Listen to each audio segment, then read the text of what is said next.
पूछिए। ठीक है पूछिए।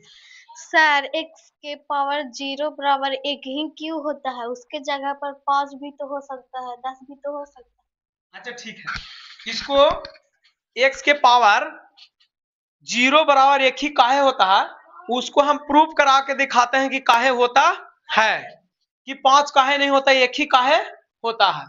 अब ध्यान से समझिएगा आप लोग, देखिए यहाँ पे देखिएगा, इनको जो प्रश्न है कि x के पावर 0 बराबर 1 ही काहे होता है, 1 ही काहे होता है, यही ना।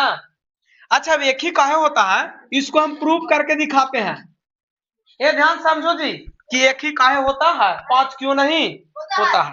अभी ध्यान समझिएगा कि x के पावर 1 और x के गुने में x के पावर 1 लेंगे तो पावर का होता है, इसको जुड़ता है कि नहीं जुड़ता है, जुड़ जाता है ना जी। तब आधार वैल्यू सेम तो पावर का हो जाएगा, जुड़ जाएगा। अब ध्यान समझना, तो हम ऐसे भी तो कह सकते हैं LHS मान लेंगे, कैसे मानेंगे, LH और RHS का करेंगे, हम प्रूव कर देंगे। तो हम ऐसे भी तो कह सकते हैं कि x के पावर 1 x के पावर और गुने में x के पावर -1, गुने में x के पावर माइनस, इसको लिख सकते हैं ना। आप ध्यान से समझना कि जब LHS चले हैं तो इसको 1 और यहाँ पावर जुड़ता है, पावर तो देखना यहाँ पर x के पावर 1 और प्लस में जुटे, प्लस माइनस -1 बराबर में क्या हो जाएगा, x के पावर 0 हो जाएगा, घटके हो जाएगा कि नहीं। ये वाला फॉलो कर रहा ना अभी यहाँ तक।